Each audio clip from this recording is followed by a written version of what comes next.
faut-il drop ses mangas? C'est la question à laquelle nous allons tenter de répondre avec 3 invités youtubeurs. Avant tout, qu'est-ce que drop un manga? Ce que j'entends par drop un manga, c'est lâcher une lecture parce que celle-ci nous a pas plu. Est-ce qu'il faudrait des critères particuliers? Est-ce qu'il faudrait un nombre de tomes précis, etc. C'est avec ces différents invités que nous allons voir différentes réflexions par rapport à cette thématique. Cette vidéo est une évolution du micro-manga en s'inspirant également du concept de pourquoi t'as ça dans ta mangatech de un viewer. Sur ce, on se retrouve directement avec le premier invité. On se retrouve tout de suite avec Sakai Manga, voilà, c'est un de mes collègues, voilà, qui faisait des vidéos à l'ancienne, ouais. mais là il a disparu, on sait pas pourquoi, c'est aussi mon mini maker. Oui. Du coup, voilà, je te laisse te présenter pour les gens qui te connaissent pas, tout ça. Ok, bah, Sakai, 22 ans, je faisais des vidéos, comme il a dit, sauf que, je sais pas, un mélange de flemme et... ouais, je pense que c'est de la flemme principalement, ouais. Mais voilà. Bah, le sujet d'aujourd'hui, c'est est-ce qu'il faut drop des lectures manga au bout d'un certain nombre de tomes, par exemple, et si oui, pourquoi, ou sinon pourquoi? Je te laisse commencer ou je commence?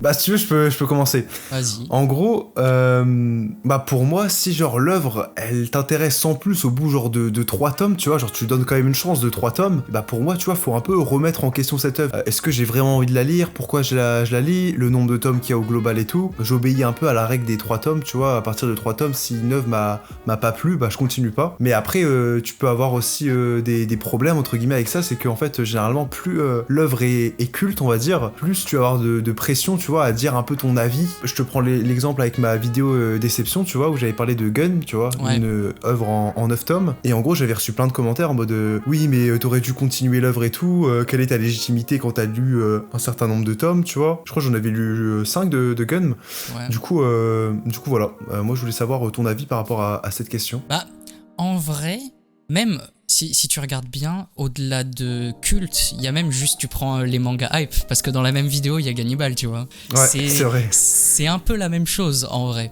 Moi, je pense que, en vrai, ça dépend du manga. C'est-à-dire qu'il y a des mangas, par exemple, un Kingdom qui va durer 60 tomes, la règle des 3 tomes, elle marche pas vraiment, tu vois. Enfin, je trouve, parce que le truc est tellement long que tu peux forcément proportionnellement accorder plus de tomes, tu vois. Donc ça dépend. Moi en vrai, je trouve que c'est chacun comme il pense, mais il y a quand même des problèmes et des points positifs à ça, on va dire, tu vois. Tu peux t'ancrer dans une habitude de surconsommation, tu vois ce que je veux dire? Déjà, bien sûr. Parce que il y a plein de gens qui dropent très facilement, justement, qui des fois même qui n'atteignent pas la règle des 3 tomes, tu vois. C'est-à-dire que ils lisent un tome, ils aiment pas, hop, ils drop. Et du coup, c'est assez chaud parce que ça peut mener à une surconsommation, on va dire positive, dans le sens où tu peux apprendre à te connaître et du coup cibler, on va dire, plus rapidement ce que t'aimes. Et d'un côté, je sais pas comment expliquer, mais il y a le côté où bah du coup tu t'arrêtes à la couverture du livre et du coup finalement là où tu pouvais découvrir rapidement ce que t'aimes, est-ce que finalement tu vas pas rater beaucoup de choses que t'aimes, tu vois? En vrai c'est assez compliqué. Après c'est compréhensible parce que du coup t'as le changement d'humeur entre guillemets, tu vois, c'est à dire que littéralement quand tu lis un truc sur 3 tomes et que le truc te fait chier, c'est chiant, tu vois. Donc moi je pense que en vrai c'est comme tout, tu vois, c'est chacun son avis. Dans le fond moi je pense qu'il faut quand même laisser plus que 3 tomes, tu vois. Après ça dépend. Par exemple Gannibal, 3 tomes c'est pile poil ce qu'il faut, tu vois, je trouve. Enfin tu sais direct où tu vas aller. J'ai l'impression que je fais un monologue par contre. non mais ok, non mais je vois très bien ce que tu veux dire, parce que je veux te laisser développer, etc., tu vois. Ouais. Du coup pour toi c'est à partir de quand que tu drops des séries, tu vois? Est-ce que toi t'as déjà drop des séries? Tu vois, et si oui, lesquels par exemple? Alors, je fais partie des gens assez persévérants, c'est-à-dire que quand je découvre une série, en vrai, si elle est courte, je sais que je vais la lire entièrement, même si j'apprécie pas de fou. Parce qu'en fait, j'ai eu énormément de surprises. Je sais pas toi, mais il y a des œuvres qui, même les 4 premiers tomes, j'aimais pas particulièrement. Et puis, finalement, la fin, elle m'a fait changer d'avis totalement sur le tout. Et je pourrais relire le début et finalement en aimant, tu vois. Comme tu peux, tout simplement passer à côté d'une œuvre, quoi. Ça m'est arrivé plein de fois. Je sais pas toi, en vrai, si ça t'est déjà arrivé. En vrai, pas trop, parce que vraiment, moi, je suis par rapport à mes feedbacks. j'attaque, tu vois, en mode dès que je ressens vraiment que ça commence à me faire chier, tu vois, Mhm. bah genre, tu vois, j'arrête. Mais tu vois, paradoxalement, quand par exemple les 3 premiers tomes, ça me plaît et que la fin de la série, elle est nulle, tu vois, et bah je vais continuer même si c'est nul. Alors que quand c'est l'inverse, tu vois, quand c'est le début que ça m'embête, C'est pas logique. bah c'est pas logique, mais je sais pas pourquoi, tu vois. Par exemple, là, les surprises que tu m'as dit, en mode t'as commencé des séries, et au final, la fin, t'as bien aimé ou Ouais. ça t'a fait changer d'avis. Est-ce que t'as un titre ou quelques titres qui te viennent en tête quand tu penses à ça? Alors, bah là, je suis en train de regarder du coup. Bah, déjà, il y avait Vinland Saga. En vrai, j'aimais pas trop au début. Et finalement, c'est devenu l'un de mes top 2, tu vois. Enfin, Ah ouais, c'est mon carrément. top 2. Ouais, j'aimais pas trop au début. En fait, le problème, c'est que j'aimais globalement le tout, mais j'aimais pas de Foot Orphan, tu vois. Alors que c'est celui qu'on Ouais. on suit le plus. Mais finalement, j'ai appris à l'aimer même avant son changement mental, tu vois. Bien sûr. Donc ça va. Après, si 20th Century Boy. Au début, j'aimais pas trop. Finalement, j'ai surkiffé. Et puis même la fin, je l'ai surkiffé alors qu'il y a beaucoup de gens qui ont pas aimé en vrai. Il y a des exemples comme ça. Hein. Toi du coup non parce que toi tu fonctionnes pas comme ça en vrai. Non, en vrai, franchement, j'ai rien qui me vient à l'esprit parce que vraiment, moi, c'est dès que j'aime pas, je drop, mais généralement, tu vois, Mhm. moi, ce que je fais pour avoir un avis, tu vois, sur l'œuvre avant de la commencer, tu vois, c'est que je passe par voir les premiers chapitres, tu vois, que ce soit Ouais. par scan, tout ça. Et si bah, j'aime bien vraiment le début, et bah je continue. Mais après, en fait, tu peux avoir des soucis, entre guillemets. Typiquement, je vais te prendre Oshinoko, tu lis le tome 1, tu vois, tu te dis, ah, mais c'est incroyable, tu vois, genre émotionnellement parlant et tout, tu vois, le tome 1, il te retourne le cerveau, l'estomac, etc., tu vois, parce qu'il est vraiment bien. Ouais. Et après, quand tu vas continuer les tomes, tu vois, la quête principale de vengeance, Mhm. elle va être moins présente, tu vois. Il va y avoir plus de choses qui vont Ouais. comment dire, qui vont s'installer, tu vois. Ça va être vraiment par rapport au monde un peu des stars, Ouais. etc. Tu vois, les backstage de ce qui se passe dans cet univers, etc. Mhm. Et du coup, en fait, c'est pour ça que aussi je regarde des fois des animes pour me donner aussi un avis, Ouais, tu je vois. vois. Par exemple, Vinland Saga, typiquement, je pense que j'aurais jamais commencé l'œuvre s'il n'y avait pas eu l'anime, tu vois. Ouais. Ouais, j'avoue. Du coup, c'est Ce pour, qui c'est est pour ça que dommage, j'essaie toi. de passer. Mais oui. Ouais, mais j'essaie tout le temps de passer par des supports comme ça pour me faire un avis et après j'achète la série au global, tu vois. Que ce soit même aussi par rapport à l'auteur, tu vois. Genre, Ouais. généralement, j'achète plus une série par rapport à l'auteur que pour l'œuvre en elle-même, tu vois. Ouais, je vois. Parce que je t'avoue qu'en vrai, généralement dans la communauté, les gens sont assez divisés par rapport à est-ce qu'il faut drop une série ou non, Ouais. tu vois. Parce qu'il y a plein de gens qui vont dire, bah comme toi, un peu Oui, en mode ouais. non, mais tu loupes quelque chose en fait. Bah, Vraiment, tu loupes beaucoup de choses. Mais vas-y, pour moi, par exemple, si tu prends 4D, tu vois, de Asano, Demon Ouais. Destruction, au début, c'est lent de ouf et tout, tu vois. Genre, à skip, la fin, elle est bien et tout, tu vois. Là, je suis au tome 4 et tout. Mais pour moi, si, genre, au bout de, bah là, on va dire 5-6 tomes, alors que l'œuvre fait 11 ou 12 tomes, mhm. et que ça avance pas aussi rapidement, Ouais. pour moi, c'est qu'il y a un problème dans la série, tu vois. Genre, tu vois, dans le rythme, tout ça, c'est que, enfin, tu vois, il faut quand même accrocher le lecteur un Bah, minimum, tu vois. Je vois ce que tu veux dire parce que justement c'est cette raison précise pour laquelle à l'inverse moi je trouve que tu peux pas t'arrêter comme ça parce qu'en fait un scénario genre l'histoire littéralement tu vois le script il y a des schémas comment dire pour construire une histoire tu vois c'est à dire qu'il y a le monomythe je sais pas si tu connais. Non, non, du Le tout. monomythe, en gros, c'est comment t'expliquer, c'est tu vois le Seigneur des Anneaux, toutes ces choses-là, c'est le schéma classique du voyage du héros, tu vois la quête initiatique, Ok, toutes ces choses-là, bien sûr, et ouais. il y a des étapes définies d'ailleurs. Bah, tu les afficheras au montage. Bien sûr. Et donc il y a ça, mais il y a aussi une structure globale classique avec tu vois l'introduction, l'accroche, le pré-climax, le climax, machin. Et en fait, le truc c'est que si tu regardes bien un scénario, enfin une histoire, c'est une courbe. En fait, c'est une courbe et ce qui fait que après tu peux l'optimiser pour dynamiser le début, etc. Mais au fond, c'est une courbe, c'est-à-dire que c'est un truc qui monte jusqu'au climax pour redescendre en fait. Donc dans le fond, je trouve ça pas pertinent entre guillemets de s'arrêter très tôt parce que encore une fois, il y a beaucoup trop de choses et c'est une courbe. Si tu t'arrêtes au début, forcément, tu loupes énormément de choses. On revient sur la même chose, tu vois. Mais ça, c'est ultra logique en vrai, tu vois. Après, Bah. c'est sûr qu'on peut reprocher entre guillemets au mangaka et c'est le métier en même temps que de ne pas rythmer le début pour entraîner la personne, tu vois. Après, ça dépend le style du mangaka et tout, tu vois. Enfin, je sais pas, par exemple, si tu prends SNK, tu vois, genre, le tome 1, il est dingue, tu vois, ou genre, enfin, même, tu vois, à chaque fois, t'as des retournements de situation et tout, et en fait, à chaque fois, le truc est bien rythmé, tu vois. Ouais. Mais après aussi, il va y avoir des gens, par exemple, qui vont reprocher aussi des fois qu'il y ait trop de cliffhanger, des trucs comme ça, tu vois. Oui, c'est sûr. Mais Et c'est pour ça que c'est une courbe, encore une fois. Parce que c'est ça le truc, c'est que c'est pas une ligne droite. C'est une courbe où c'est, on va dire, des dents de scie. Parce que le problème, c'est que, par exemple, je sais pas, une fille, tu veux l'intéresser. Si t'es tout le temps à ton climax, bah c'est plus intéressant au bout d'un moment parce que tu t'y habitues. Il faut forcément, entre guillemets, du négatif ou comment dire, de la baisse de tension, entre guillemets, pour apprécier justement le climax. Ok, ouais. Donc, bien joué avec le rythme et voilà, tout. Ouais. donc mettre que du climax, ça ne sert à rien et ça peut être bien fait, encore une fois, il y a des génies, tu vois. Théoriquement, c'est pas fou.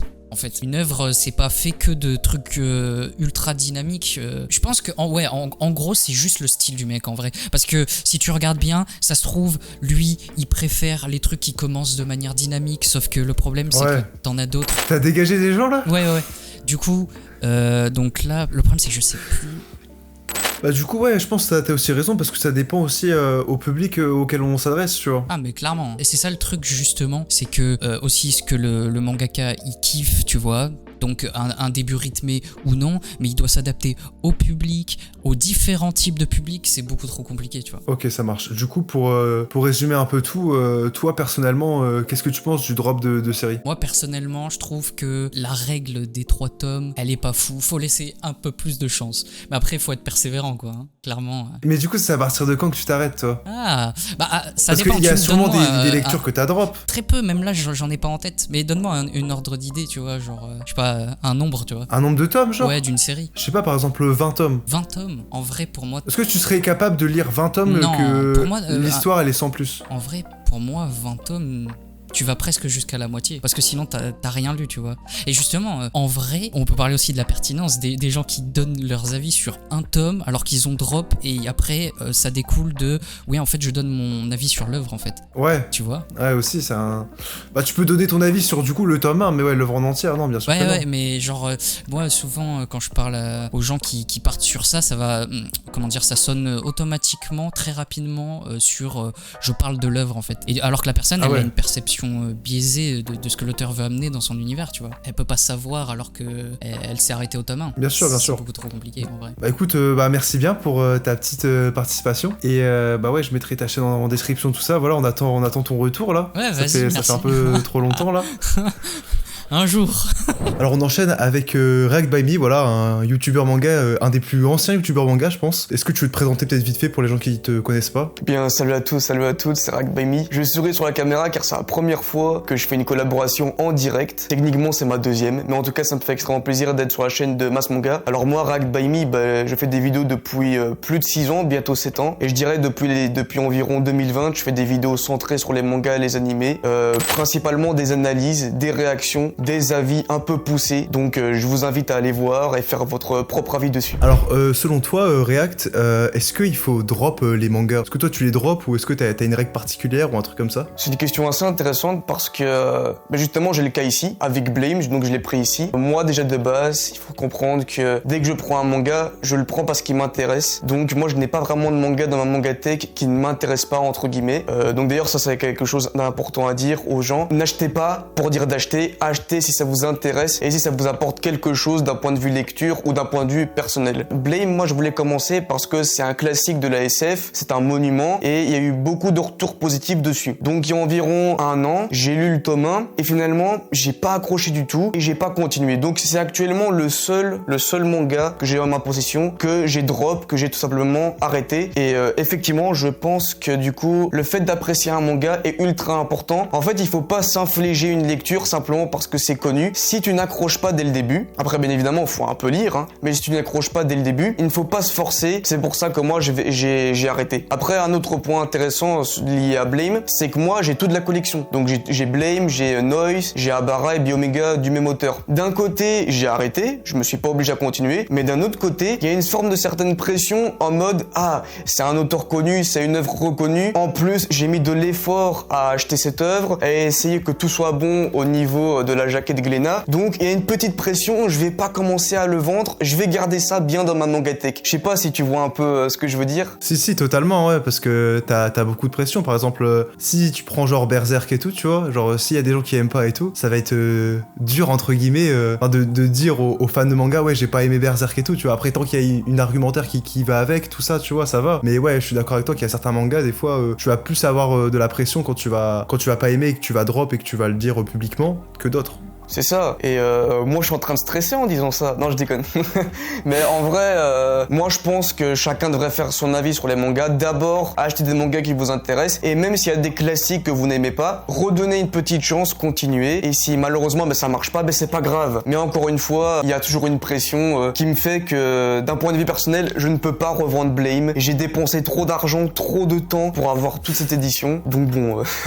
Ok, ouais, je capte. Et du coup, si par exemple, c'est des mangas un peu moins connus, tout ça, est-ce que genre t'hésites pas à revendre ou tu pars du principe que même si tu drops la lecture, tu gardes quand même les titres parce que t'as investi de l'argent, du temps, etc. Moi, je fais pas partie des personnes qui aiment vendre leur manga parce que je trouve que le manga c'est un très bel objet de collection, c'est très joli à regarder. Et il y a même un manga, que j'ai dans ma mangatech qui est Black Torch. J'avais fait une critique dessus. C'est assez moyen, hein, Black Torch. C'est vraiment pas ouf comme shonen, mais après ça va, mais sans plus. Et pourtant, je l'ai pas revendu parce que c'est très joli d'un point de vue esthétique. Ça m'a pris du temps à la lecture et à acheter. Et de plus, j'ai un petit coffret un peu collector. Et donc effectivement, il y a une forme de pression sur le fait de se dire j'ai dépensé de l'effort pour avoir ce bien. J'ai pris du temps ou perdu pour lire l'œuvre et ensuite pour la présenter. Donc moi, du coup, à cause de cette pression, je ne vends pas des mangas, même si je les ai arrêtés ou que je les aime pas. C'est pour ça que Black Torch j'ai toujours et que Blame j'ai toujours, tu vois. Tu veux rajouter quelque chose ou pas? Bah ouais, je pense qu'il y a aussi un point à prendre en compte, outre l'aspect subjectif, le fait d'aimer, d'apprécier une œuvre. Et j'ai également le manga à côté de moi pour illustrer le propos que je vais dire. Du coup, ce que je veux mettre en avant, c'est également le format d'édition et le confort de lecture. Alors j'ai ici en ma possession Rainbow, qui sont des tomes triples. Je ne sais pas si toi,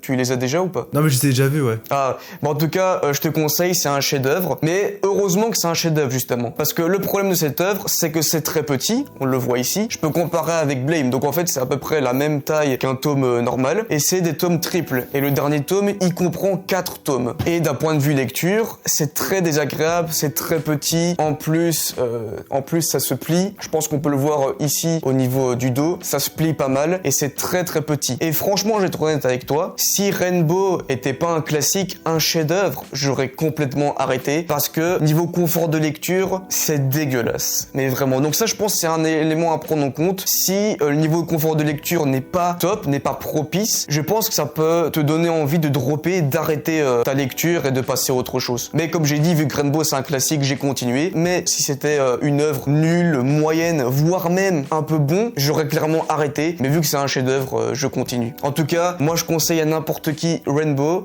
que ce soit pour toi, Mass Manga, ou pour tes abonnés. Mais effectivement, le confort de lecture est un point à prendre en compte, selon moi. Bah ouais, je suis totalement d'accord avec toi. Et pour finir ça, j'ai aussi un cas un peu comme toi. Tu prends par exemple SNK, tu vois, l'édition colossale, tu vois, genre vas-y, les dessins et tout qui sont en gros, tout ça, c'est super bien. Mais en fait, cette édition-là, elle est lourde du coup à lire et tout, tu vois, c'est chiant. Du coup, c'est pour ça que moi perso, j'ai pris l'édition normale, tu vois. J'avoue que moi aussi, je suis très réceptif à l'édition, tu vois, à avoir un truc agréable, tu vois, qui soit beau, qui soit pas trop léger, mais qui soit vraiment sympa. Du coup, ouais, en vrai, ça c'est aussi un point très intéressant à prendre en compte. C'est ça. Des très bonnes éditions peuvent aussi inciter les gens à justement lire, comme par exemple l'édition récente de Slam Dunk. Donc je pense qu'effectivement, le format d'édition, la taille, le nombre de pages, le papier sont des éléments à prendre en compte pour une bonne lecture. Parce que même, comme j'ai dit précédemment, si une œuvre est bonne, tu peux quand même l'arrêter à cause de la fabrication du manga. Donc ouais, je suis totalement d'accord avec toi et je comprends, même si la colossale est bien, effectivement, c'est un peu trop gros et j'imagine qu'il y a beaucoup de pages, donc niveau confort de lecture, ça doit être chaud. Hein. Bah merci beaucoup pour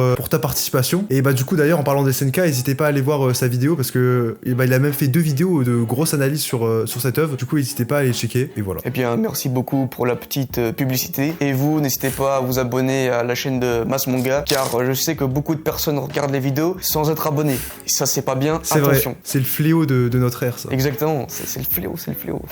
Bah, en tout cas, merci pour ton invitation et merci à vous pour votre écoute. Avec plaisir, hein. On espère te revoir ici. Hein. Je reviendrai bientôt. On se retrouve tout de suite avec Indy de la chaîne YouTube La Page Indigo. Est-ce que tu veux faire une rapide présentation de ta chaîne, de ce que tu fais, etc. Ok, comment tu vas? J'espère que ça va. Je me présente, Indy de La Page Indigo. Donc La Page Indigo, c'est une chaîne YouTube avec voilà des concepts vidéo sur le thème manga. Il y a un petit peu de roman aussi et jeux vidéo. Et on fait également, voilà, je dis on parce que on est plusieurs quand même hein, sur La Page Indigo avec les Indigotes. Des shorts un petit peu humoristiques, du podcast également sur Spotify, du Twitch voilà avec du jeu vidéo, They Read With Me et également Instagram pour tout ce qui est interview d'auteurs. Donc voilà, c'est tout un truc. N'hésitez pas à aller sur ma chaîne. Très belle présentation, hein, assez polyvalente. Hein. Est-ce qu'il faut drop des lectures, que ce soit manga ou bien pour ton cas roman, etc. Est-ce que toi, t'as une règle précise pour drop les lectures ou est-ce que t'en drop pas ou parle-nous un peu plus de ce thème. Est-ce que je parle de mon cas en tant que libraire ou est-ce que je parle de mon cas en tant que lectrice ou les deux, je ne sais pas. Les deux comme tu veux. Ok, alors en tant que libraire, tout d'abord, c'est vrai que c'est un petit peu compliqué parce qu'il faut qu'on lise et qu'on emmagasine constamment des livres qui soient du coup romans et manga pour ma part, parce que je suis quand même spécialisée dans la bande dessinée. Mais voilà, vu que je suis en librairie généraliste, donc qui traite de tous les rayons au possible, voilà, il faut que je lise de tout bien évidemment. Et du coup, bien sûr que oui, certaines lectures, je vais les drop, mais par contre, en tant que libraire, je vais quand même me forcer à lire au moins une centaine de pages pour m'imbiber l'univers de l'auteur ou autrice, de l'écriture, de voilà, savoir de quoi ça parle et je pourrais quand même en parler aux clients. Par contre, en tant que lectrice personnelle, en tant que LPI aussi, La Page Indigo, parce que des fois je lis aussi pour LPI, mais je lis quand même principalement pour moi avec mes goûts et d'où le pourquoi j'ai créé cette page pour pouvoir conseiller de mon cœur alors qu'en librairie il faut qu'on conseille pour le client. Je vais drop beaucoup plus, encore plus, parce que là vraiment ça vient de moi, ça vient de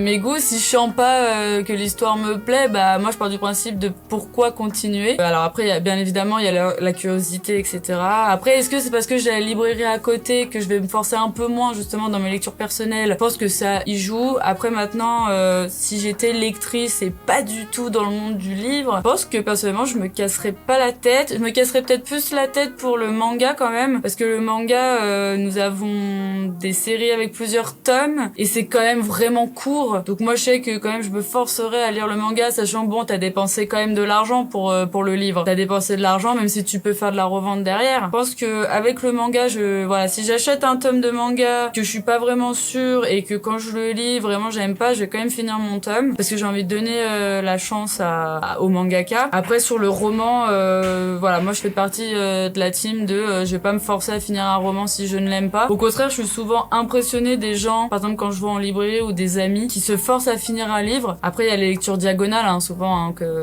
qui est mise en place quand on lit un livre qu'on n'aime pas. Moi je suis de la team, en fait la lecture c'est de la passion, c'est de l'amour, c'est de la découverte et je vais pas me forcer culturellement si j'aime pas quelque chose, je vais pas le juger, mais dans mon univers personnel je vais pas me forcer à le lire et je vais plutôt aller sur autre chose. Et après je citerai quand même un deuxième point important sur la lecture, c'est le mood. Des fois c'est compliqué aussi de se forcer, je sais pas, par exemple à lire un livre d'horreur alors que par exemple nous vivons une période difficile. Moi je vais plus lire de la romance, du slice of life léger. Si je me retrouve dans un mood où je suis complètement pas bien je vais pas me forcer à lire ce genre là, et encore plus dans le roman. Alors là dans le roman si je sais pas, je commence un livre d'horreur, je suis à 100 pages, je kiffe et qu'il m'arrive une horreur dans ma vie et que je vois qu'il y a encore 400 pages à attendre à finir en horreur, honnêtement voilà, je vais pas me forcer parce que mine de rien la culture ça fait aussi partie de la psychologie et du ressenti personnel. Donc je sais pas si j'ai répondu à ta question, mais je dirais qu'au niveau personnel, moi je me forcerai pas. Après par exemple pour mon métier,